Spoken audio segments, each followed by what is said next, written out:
नमस्कार, बहुत स्वागत है आप सभी का। आप देख रहे हैं 8 की बात। मैं हूं आपके साथ जया मिश्रा। चलिए बुलेटिन की शुरुआत करते हैं और सबसे पहले चुनावी खबरों की बात करेंगे। यूपी चुनाव को लेकर भाजपा की लखनऊ में आज अहम बैठक होने जा रही है और इसमें यूपी भाजपा के चुनाव समिति के सभी 24 सदस्य मौजूद होंगे। बैठक में पहले और दूसरे फेज के उम्मीदवारों के नामों पर मंथन किया जाएगा। उम्मीदवारों की लिस्ट तैयार करने के लिए आज शाम 4 बजे बीजेपी की मीटिंग होने जा रही है। प्रदेश कार्यालय पर होने वाले इस बैठक में चुनाव समिति के पदाधिकारी दिखाई देंगे। राज्य चुनाव समिति से शॉर्टलिस्ट किए गए नामों पर केंद्रीय चुनाव समिति अंतिम फैसला लेगी। तो एक बड़ी बैठक होने जा रही है। उम्मीदवारों के नामों पर मंथन किया जाएगा। तमाम बड़े नेता इस बैठक में पहुंचेंगे। लखनऊ में बैठक होगी और यूपी भाजपा चुनाव समिति के सभी 24 सदस्य इस बैठक में पहुंचेंगे। आपको बताएं कि बैठक में पहले और दूसरे फेज के उम्मीदवारों के नामों पर मंथन किया जाएगा। लखनऊ में शाम 4 बजे का समय बताया जा रहा है बैठक के लिए। तो उम्मीदवारों का नाम अब फाइनल होने वाला है क्योंकि लगातार उम्मीदवारों के नामों पर मंथन किया जा रहा है। बड़ी बैठक आज बीजेपी की होने जा रही है। तमाम बड़े नेता इसमें पहुंचेंगे। लखनऊ में शाम 4 बजे का समय बताया जा रहा है बैठक के लिए और आपको बताएं कि पहले और दूसरे फेज के उम्मीदवारों के नामों पर मंथन होगा।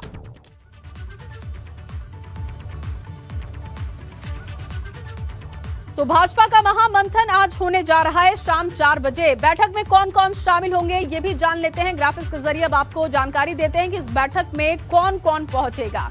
मुख्यमंत्री योगी आदित्यनाथ के पहुंचने की खबर है। डिप्टी सीएम केशव प्रसाद मौर्य इसमें पहुंचेंगे। इसके साथ ही साथ डिप्टी सीएम दिनेश शर्मा भी इस बैठक में मौजूद होंगे। इसके अलावा प्रदेश अध्यक्ष स्वतंत्र देव सिंह पहुंचेंगे। प्रभारी राधा मोहन सिंह होंगे। केंद्रीय मंत्री संजीव बालियान भी बैठक में पहुंचने वाले हैं। साथ ही आपको जानकारी दे दें कि भाजपा सांसद राजवीर सिंह पहुंचेंगे। भाजपा सांसद विनोद सोनकर भी बैठक में मौजूद होंगे। भाजपा सांसद रमापति त्रिपाठी होंगे जो कि बीजेपी के बड़े नेता हैं। कानून मंत्री ब्रजेश पाठक भी बैठक में मौजूद होंगे। प्रदेश उपाध्यक्ष बेबी रानी मौर्य भी इस बैठक में मौजूद रहेंगी। तो ये तमाम बड़े नेता हैं जो कि आज बैठक में शामिल होंगे। उम्मीदवारों के नामों पर मंथन किया जाएगा। बैठक को लेकर ताजा तस्वीर, ताजा अपडेट क्या है ये जानने के लिए सीधे रुख करेंगे लखनऊ का। शैलेश अरोड़ा मेरे सहयोगी इस वक्त जुड़ चुके हैं। शैलेश, क्योंकि चुनाव की तारीखों का ऐलान हो चुका है और ऐसे में अब उम्मीदवारों के नामों पर मंथन सबसे बड़ी चुनौती होगी कि चुनावी मैदान में किसे उतारा जाए। बीजेपी की बड़ी बैठक शाम 4 बजे होने जा रही है, क्या अपडेट है? जी हाँ, देखिए आज की बैठक की अगर बात करें तो चुनौती एक नहीं कई चुनौतियां हैं और उन चुनौतियों का सामना कैसे करना है इसके ऊपर जो रणनीति है उस पर मंथन किया जाएगा, रणनीति बनाई जाएगी। और ये चुनाव समिति की देखिए पहली बैठक होगी यहाँ पर। अगर हम देखिए कांग्रेस प्रदेश अध्यक्ष की स्वतंत्र देव सिंह की अध्यक्षता में बैठक होने जा रही है और इसमें जो मुख्य मुद्दे होंगे उनकी अगर बात करते हैं तो देखिए एक तरफ जहाँ पहले और दूसरे चरण के उम्मीदवारों के नामों पर चर्चा होगी जिससे उसे आगे चुनाव केंद्रीय नेतृत्व को भेजा जाए और वो नाम फाइनल करे, तो इसके ऊपर मंथन होगा। इसके अलावा पार्टी का जो घोषणा पत्र है देखिए उसको लेकर भी मंथन किया जाएगा क्योंकि चुनाव की तारीखों का ऐलान हो चुका है और बहुत जल्द अब पार्टी जो है वो अपना घोषणा पत्र जारी करने की तैयारी में। इससे पहले अगर हम देखें दिसंबर के अंतिम सप्ताह में बल्कि ये कहें कि आखिर के जो 2 सप्ताह थे उनमें बैठक भी हुई और उसके बाद उसका एक ड्राफ्ट जो है सूत्रों की माने तो केंद्रीय नेतृत्व को भेजा भी जा चुका है। इसमें कुछ और चीज़ें हैं जो अभी और दी जाएगी। तीसरी चीज़ जो अहम हो जाती है, अब 15 तारीख तक देखिए जो रैलियां सभाएं हैं वो वर्चुअल होनी है। आगे की परिस्थितियों को देखकर फैसला होगा, लेकिन फिलहाल जो हालात है कहा नहीं जा सकता कि आगे भी वर्चुअल के अलावा फिजिकली सभाएं करने का अवसर मिलेगा। तो ये एक बड़ी वजह है कि अब वर्चुअल रैली होनी है, लेकिन कैसे होनी है इसके ऊपर भी मंथन होगा क्योंकि अगर ग्रामीण क्षेत्रों की बात करते हैं देखिए सबसे ज़्यादा वोटर वहीं से निकलता है और ग्रामीण क्षेत्रों में जब हम बात करते हैं तो एक तबका वो भी है जिसके पास एंड्रॉयड फ़ोन नहीं है। तो ऐसे में उसे वर्चुअल रैलियों से, वर्चुअल सभाओं से कैसे जोड़ा जाए इसको लेकर मंथन होगा। इसके तमाम जो विकल्प हैं उन पर चर्चा होगी, जैसे क्या वहाँ पर जो पार्टी के कार्यकर्ता हैं वो खुद कुछ ऐसे कार्यक्रम करें वर्चुअल माध्यम से लोगों को बुलाकर, लेकिन तब भी सभा वाली स्थिति हो जाएगी तो उसका सामना कैसे करना है, लोगों के फ़ोन तक कैसे पहुंचना है इस पर मंथन होगा। जो उम्मीदवारों के एक टेंटेटिव नाम है उस पर मंथन होगा। उनका क्षेत्र में प्रभाव जो उसमें देखिए तमाम मौजूदा विधायक भी होंगे और हाल ही में जो प्रदेश अध्यक्ष स्वतंत्र देव सिंह है उन्होंने एक बात कही कि किसी भी विधायक का टिकट पार्टी नहीं काटने वाली है।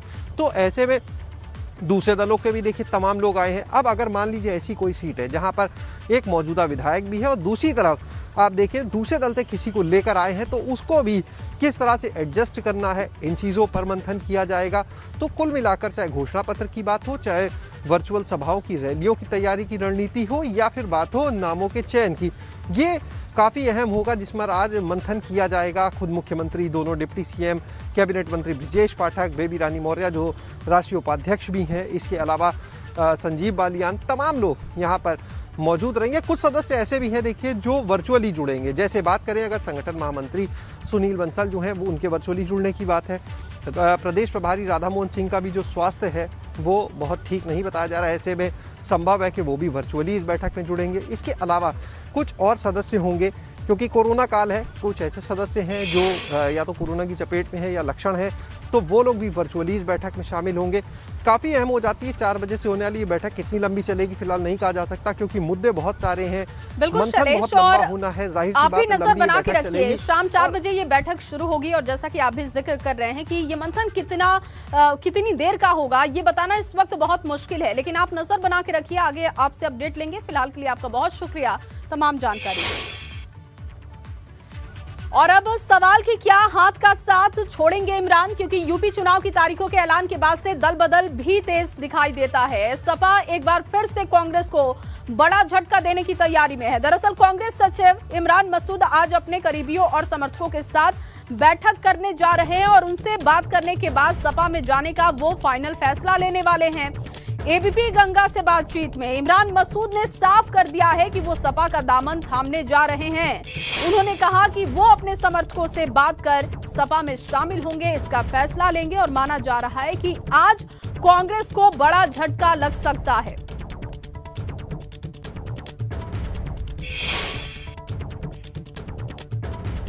उत्तर प्रदेश में समाजवादी पार्टी और भाजपा के बीच में सीधी टक्कर होती भी बन रही है। उस परिस्थिति के अंदर हम भारतीय जनता पार्टी के किसी भी रूप में परोक्ष रूप से, प्रत्यक्ष रूप से या अप्रत्यक्ष रूप से हम उनके साधक बन जाएं, वो मेरे लिए मुमकिन नहीं है। इसलिए मैंने तय किया साथियों से मशवरा कर साथियों से बात कर कि मैं समाजवादी पार्टी के साथ इस चुनाव के अंदर जाने का काम करूँगा। उत्तर प्रदेश के अंदर जो काम अखिलेश यादव जी की सरकार ने किए, मैंने पहले भी कहा था कि अखिलेश जी ने नौजवानों के लिए जो काम किए हैं वो मील का पत्थर हैं। अखिलेश जी ने प्रदेश के विकास के लिए काम जो किए हैं वो मील का पत्थर हैं। अखिलेश जी के किए हुए काम 5 साल के जो उनकी सरकार के अंदर किए गए थे, उन अधूरे कामों को पूरा करने के अंदर पूरे 5 साल भारतीय जनता पार्टी ने फीता काटने में लगा दिए। तो इमरान मसूद आज अपने समर्थकों के साथ, करीबियों के साथ बैठक करने वाले हैं और बड़ा फैसला ले सकते हैं। समाजवादी पार्टी में जा सकते हैं, साइकिल की वो सवारी कर सकते हैं, ये संकेत वो कई बार दे चुके हैं। लेकिन आज कब बैठक उनकी होने वाली है, उस बैठक में कौन कौन पहुंचेगा, ये भी जान लेते हैं। बलराम मेरे सहयोगी इस वक्त जुड़ चुके हैं, सीधे उन्हीं का रुख करेंगे। बलराम, क्योंकि इमरान मसूद लगातार ये संकेत दे रहे हैं कि वो समाजवादी पार्टी का दामन थाम सकते हैं, आज एक बैठक भी उनकी होने जा रही है। बैठक को लेकर क्या जानकारी आपके पास?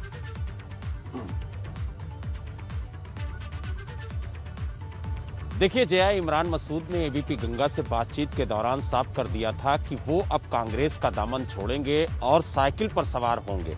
लेकिन आज वो सुबह 11 बजे एक अपने समर्थकों के साथ बैठक करेंगे और उस बैठक में आम सहमति के साथ वो ऐलान करेंगे कि वो कांग्रेस को छोड़ रहे हैं और समाजवादी पार्टी का दामन थाम रहे हैं। अब देखने वाली बात ये होगी कि इमरान मसूद के साथ कौन कौन लोग साइकिल पर सवार होते हैं। माना यह भी जा रहा है कि जो सहारनपुर जिले में 2 विधायक हैं कांग्रेस के, बेहट से नरेश सैनी और सहारनपुर देहात से मसूद अख्तर, ये भी इस बैठक में शामिल होंगे और उम्मीद जताई जा रही है कि इमरान मसूद के साथ ये भी कांग्रेस को छोड़ेंगे और समाजवादी पार्टी का दामन थामेंगे। आज सैकड़ों की तादाद में लोग इमरान मसूद के साथ साइकिल पर सवार हो सकते हैं, ऐसा माना जा रहा है। और यही वजह है कि चाहे वो कांग्रेस पार्टी हो या समाजवादी पार्टी हो, सभी की निगाहें इस बैठक पे हैं कि आखिरकार इमरान मसूद के साथ कौन कौन समाजवादी पार्टी में शामिल होने के लिए इस बैठक में जा रहा है और इस बैठक में क्या कुछ निर्णय होता है, इस पर भी कांग्रेस की नजर है और खास तौर से जो विपक्षी दल हैं उनकी भी, क्योंकि ये माना जा रहा है कि जिस तरीके से इमरान मसूद ने कांग्रेस को छोड़ करके साइकिल पर सवार होने का मन बनाया है, और खास तौर से उस वक्त जब चुनाव की घोषणा हो चुकी है और कुछ ही वक्त रह गए हैं मतदान को, क्योंकि अगर हम बात करें पश्चिमी उत्तर प्रदेश के 15 जिलों की, तो यहाँ पर पहले चरण में ही मतदान होगा। उसमें सहारनपुर भी शामिल है, गौतम बुद्ध नगर भी शामिल है, मेरठ भी शामिल है। यानी जो मुख्य शहर हैं पश्चिमी उत्तर प्रदेश के, उनमें पहले चरण में ही चुनाव हो जाएगा, और दूसरे चरण में जो बाकी जिले हैं उन पर चुनाव होना। तो यानी पहले और दूसरे चरण में ही पश्चिमी उत्तर प्रदेश में मतदान होना है। ऐसे में इमरान मसूद का ये ऐलान कांग्रेस के लिए काफी ज्यादा घातक साबित होने वाला है, क्योंकि जहां एक तरफ प्रियंका गांधी पश्चिमी उत्तर प्रदेश समेत पूरे प्रदेश में कांग्रेस की नई राजनीतिक जमीन को तैयार कर रही हैं, वहीं धीरे धीरे पश्चिमी उत्तर प्रदेश से जो कांग्रेस के नेता हैं वो समाजवादी पार्टी में शामिल हो रहे हैं। बलराम, इमरान मसूद से जब कल एबीपी गंगा ने बातचीत की थी, आपने खुद उनसे बातचीत की, तो उन्होंने कहा कि प्रियंका गांधी और राहुल गांधी से उन्हें कोई दिक्कत नहीं है, उन्होंने हमेशा उनकी बात सुनी है। लेकिन अब जब वो ये लगातार संकेत दे रहे हैं कि कांग्रेस की स्थिति उत्तर प्रदेश में इतनी मजबूत नहीं दिखाई देती और इसलिए उन्हें विकल्प चुनना पड़ेगा, घर वापसी करनी पड़ेगी, ऐसे में आपने कांग्रेस के नेताओं से भी बात की होगी, उत्तर प्रदेश के बड़े नेताओं से, क्या रिएक्शन उनका है इमरान मसूद के इस फैसले पर? उनकी प्रतिक्रियाएं क्या इस पर दिखाई देती हैं? देखिए, जो कांग्रेस नेता है उनका साफ तौर से कहना था कि इस बार इमरान मसूद को कांग्रेस के साथ मिलकर के चुनाव लड़ना चाहिए था, और आगे की जो रणनीति होती वो पार्टी नेतृत्व तय करता। लेकिन इमरान मसूद ने साफ कहा कि हमने कांग्रेस के हाईकमान को पहले ही सुझाव दिया था कि अगर उत्तर प्रदेश में भारतीय जनता पार्टी को 2022 में आने से रोकना है तो समाजवादी पार्टी से गठबंधन करना होगा। और उन्होंने ये सुझाव करीब 4 महीने पहले दिया था, और उन्होंने कहा था कि अभी वक्त है, अगर दोनों पार्टियों में गठबंधन होता है तो दोनों पार्टियों के कार्यकर्ता एक दूसरे को समझ सकेंगे और उसके बाद पूरी मजबूती के साथ 2022 में चुनाव लड़ा जाएगा। लेकिन अगर हम समाजवादी पार्टी से गठबंधन नहीं करते हैं तो कहीं ना कहीं हम भारतीय जनता पार्टी को वॉक ओवर दे रहे हैं। यानी बिल्कुल, और देखना होगा कि इमरान मसूद ने जिस बात का जिक्र किया है वो इसमें कितना कामयाब होते हैं, ये तो नतीजों के बाद पता चलेगा। बहुत शुक्रिया बलराम तमाम जानकारी के लिए आपका।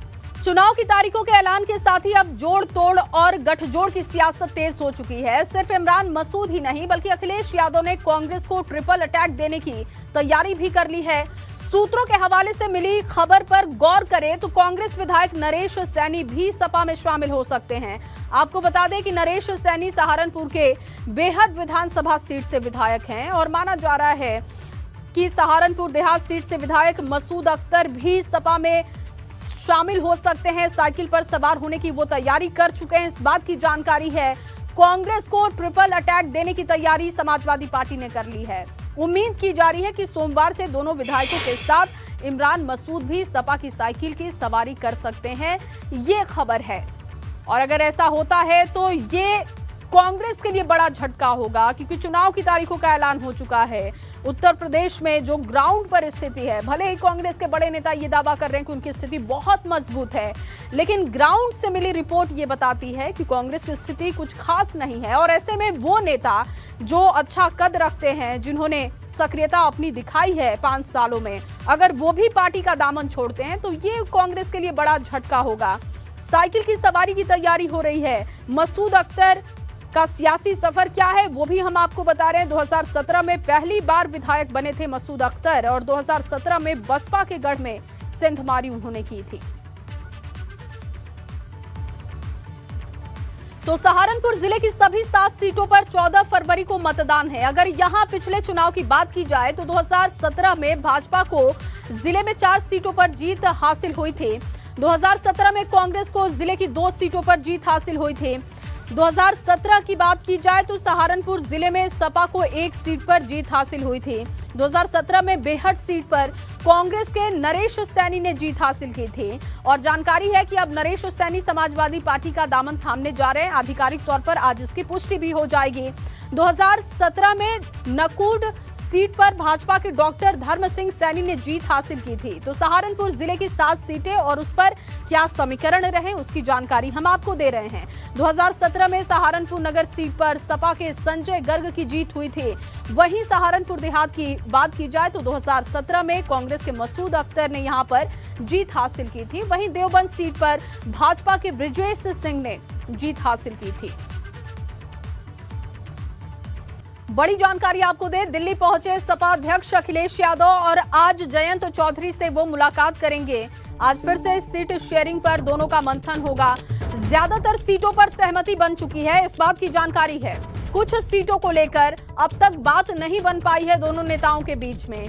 तो आज फिर से ये दोनों नेता एक साथ बैठेंगे, सीट शेयरिंग के फॉर्मूले पर चर्चा की जाएगी। ज्यादातर सीटों पर सपा रालोद में सहमति बन चुकी है। सूत्र ये बताते हैं कुछ सीटों को लेकर अब तक बात नहीं बनी है, जिसको लेकर आज फिर से सपा अध्यक्ष अखिलेश यादव जयंत चौधरी के साथ मुलाकात करते हुए चर्चा करेंगे। देखना होगा कि सीट शेयरिंग का फॉर्मूला क्या निकलता है, क्योंकि कुछ सीटों पर अब तक सहमति नहीं बन पाई है, इस बात की जानकारी है। हालांकि रालोद की तरफ से बार बार ये बातें कही जा रही थी कि किसी भी तरीके की दिक्कत नहीं है सीटों को लेकर, मकसद ये है कि भारतीय जनता पार्टी को वो हरा सके मिलकर। उधर लखनऊ में चाचा और भतीजे की भी बैठक होगी। खबर है कि शनिवार को दोनों नेताओं के बीच फोन पर चर्चा हुई थी, जिससे कि रविवार को बैठक की बात तय की गई थी। कल किसी कारणवश बैठक में दोनों शामिल नहीं हो पाए, यानी कि ये बैठक कैंसिल कर दी गई थी और आज की बैठक में सीटों के मुद्दे पर दोनों नेताओं के बीच में बातचीत होने वाली है। तो मौसम भी लगातार खराब है, हो सकता है कि ये एक बड़ी वजह रही हो कल मीटिंग ना करने की, लेकिन आज ये दोनों नेता एक साथ बैठेंगे। फोन पर बातचीत हो चुकी है, सब कुछ तय कर लिया गया है और आज लखनऊ में दोनों नेताओं की बैठक होने जा रही है। सीट शेयरिंग को लेकर अखिलेश और शिवपाल यादव के बीच में मंथन होगा। एक बैठक होने जा रही है लखनऊ में, इस बात की जानकारी है।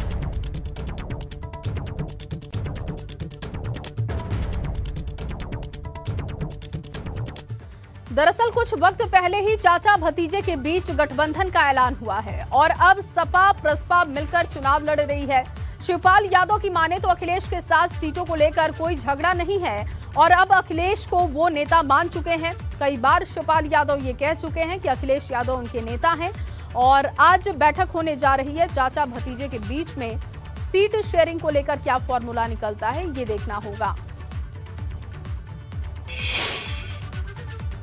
हमारे साथ शिवपाल यादव जी हैं, प्रसपा के राष्ट्रीय अध्यक्ष। शिवपाल जी, अब तारीखों का ऐलान हो गया, अब सबकी निगाहें इसी बात पर हैं कि कितनी सीटें आपको मिलेंगी। देखिए, हम दोनों मिलकर के चुनाव लड़ेंगे। अब हमने अखिलेश यादव को नेता मान ही लिया है, तो अब सीटों का हमारे यहाँ कोई झगड़ा नहीं है। और चलिए इस बीच आपको एक और जानकारी दें, यूपी उत्तराखंड समेत देश भर में कोरोना संक्रमण तेजी से बढ़ते जा रहा है, जिसकी वजह अब बूस्टर डोज देने की तैयारी भी की जा रही है। देश में अब हेल्थ वर्कर्स, फ्रंटलाइन वर्कर्स और 60 साल से ज्यादा उम्र के लोगों को आज से कोरोना वैक्सीन की प्रिकॉशन डोज लगेगी। प्रिकॉशन डोज पहली 2 खुराक की तरह ही होगी, यानी जिन लोगों ने पहली 2 खुराक कोविशील्ड की ली है उन्हें कोविशील्ड टीका दिया जाएगा और जिन लोगों ने कोवैक्सीन लिया है उन्हें कोवैक्सीन की डोज दी जाएगी। स्वास्थ्य मंत्रालय के द्वारा हाल ही में जारी दिशा निर्देशों के अनुसार प्रिकॉशन डोज दूसरी खुराक दिए जाने की तारीख से 9 महीने यानी कि 39 सप्ताह पूरे होने के आधार पर दिए जाएंगे। तो आज से बूस्टर डोज की शुरुआत की जा रही है। फ्रंटलाइन वर्कर्स और इसके साथ साथ बुजुर्गों के लिए लखनऊ में 186 केंद्रों पर वैक्सीनेशन होगा। जानकारी हम आपको दे रहे हैं कि देश भर में कोरोना की बूस्टर डोज आज से शुरू की जा रही है। हेल्थ फ्रंटलाइन वर्कर्स को प्रिकॉशन डोज दी जाएगी, इसके साथ साथ बुजुर्गों को भी सुरक्षित रखा जा सके, इसकी भी तैयारी कर ली गई है बूस्टर डोज के जरिए। और अब लखनऊ से इस वक्त की एक बड़ी जानकारी आपको दे, गृह विभाग के दोनों सचिव कोरोना पॉजिटिव पाए गए हैं। हाई कोर्ट के 8 जज भी कोविड संक्रमित हो चुके हैं। Allahabad high court Lucknow bench में वर्चुअल अब सुनवाई होगी और अगले 15 दिनों तक सिर्फ वर्चुअली सुनवाई होगी। तो कोरोना की स्पीड लगातार बढ़ती जा रही है। गृह विभाग के दोनों सचिव कोरोना पॉजिटिव हो चुके हैं। हाई कोर्ट के 8 जज भी कोविड पॉजिटिव हो चुके हैं, इस बात की जानकारी मिल रही है और इसके मद्देनजर Allahabad high court Lucknow bench में वर्चुअल सुनवाई होगी।